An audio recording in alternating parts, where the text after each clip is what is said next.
என்னடா ஞாயிற்றுக்கிழமை காலையில் இந்த மாதிரி மங்களகரமாக இருக்கேனேன்னு பார்க்குறீங்களா? இன்றைக்கி வந்து மீனாட்சி அம்மனோட திருக்கல்யாணம். நம்மளும் வந்து கயர் சேஞ்ச் பண்ணிடலாம் அப்படின்னு சொல்லிட்டு நான் வந்து பார்த்திங்கன்னா ஃபஸ்ட்டு எல்லாத்தையுமே எடுத்து கழட்டிகிட்டு இருந்தேன். அம்மாச்சி வந்து அதுக்கப்புறமா எல்லாமே அரேஞ்ச் பண்ணி சாமிலாம் கும்பிட்டுட்டு எனக்கு வந்து மஞ்சக்கயிறு வந்து நார்மலாக வந்து போட்டு விட்டுருந்தாங்க. அதுக்கப்புறமா எல்லாத்தையுமே அளவெடுத்து அவங்க தான் எல்லாமே கோர்த்து எனக்கு வந்து கொடுப்பாங்க.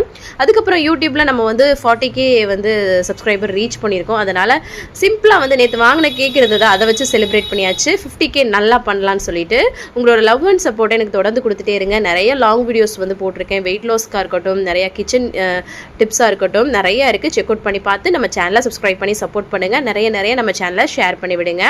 அதுக்கப்புறம் மதியம் லஞ்சுக்கு வந்து பார்த்திங்கன்னா சூப்பரான தயிர் சாதம் தாங்க. அது கூட வத்தல், துவையல், அப்புறம் ஊறுகாயெல்லாம் வச்சு சூப்பராக சாப்பிட்டோம். அதுக்கப்புறமா ஒரு லஸ்ஸியும் பண்ணணும். இது எல்லாமே வந்து லாங் வீடியோவில் ஷேர் பண்ணியிருக்கேன். பார்த்து என்ஜாய் பண்ணுங்கள். தேங்க்ஸ் ஃபார் வாட்சிங் ஃப்ரெண்ட்ஸ். பாய்.